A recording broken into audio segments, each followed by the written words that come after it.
Okay, let's review a little bit of computation because you don't want to forget that. Remember, the GED does have 4 or 5 problems where you are not allowed to use a calculator. They just want to see if you know how to do these basic computations. So let's work with decimals. Now, first of all, this one says add these 3 numbers and their decimals. Now, when you add or subtract decimals, you line up the decimal points. So let's just stack these, and I'll put 0.37. All right, when I put the 13.5, I want the decimal lined up, and then 2.638 is going to look like this.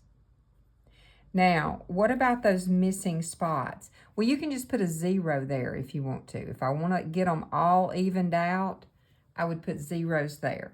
Now we're just going to add straight down. So here you get 8. 7 plus 3 is 10, so we're going to carry a 1. All right, 6 and 5 is 11, plus 3 is 14, plus 1 is 15. Carry my 1. Now, where your decimals are lined up, that's where your decimal's going to be. All right, so 3 plus 2 is 5, plus 1 is 6, and 1. So correct answer would be 16.508. Okay, now let's look at subtraction. Now, the 9 doesn't have a decimal. So what you want to do there is, this one has 3 decimal places, add 3 zeros. All right, then we can line up the 3.604. Okay, now we've got to carry or rename or borrow or whatever you want to call it. Okay, I cannot take 4 from 0, so I need to add some more. And there's nothing to get from the tens place or from the hundreds. So I'm going to have to come all the way over here. All right, when I take 1 from it, that's going to leave me 8. And I'm going to add 1 to this place, so that makes it 10. Now I have to take 1 from it, so it's going to make that a 9. And I'll put 1 there. It makes it a 10. And then one more time, I'm going to take 1 from that. It makes it a 9, and it makes that 10. So now I can subtract. 10 minus 4 is 6. 9 minus 0 is 9. 9 minus 6 is 3. Bring down that decimal point, and 8 minus 3 is 5. Okay, so let's look at multiplication. Now, for multiplication, you do not line up your decimal point.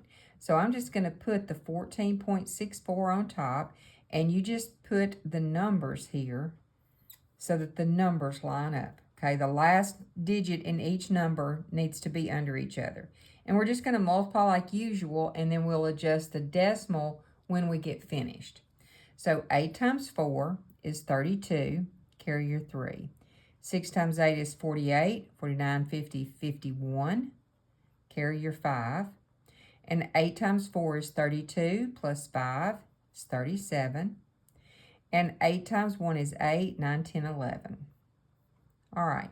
Now, this next number, you start with a 0 here, and it's going to be 0 all the way across. So you can go ahead and 0 it all out if you want to, or you can skip down and do the next one.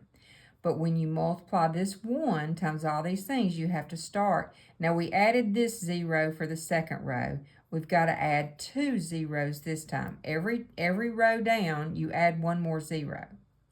All right, 1 times 4 is 4.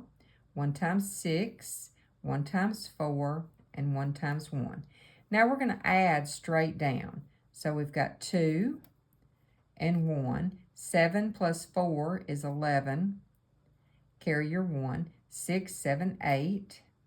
4 plus 1 is 5, and 1. Now for that decimal.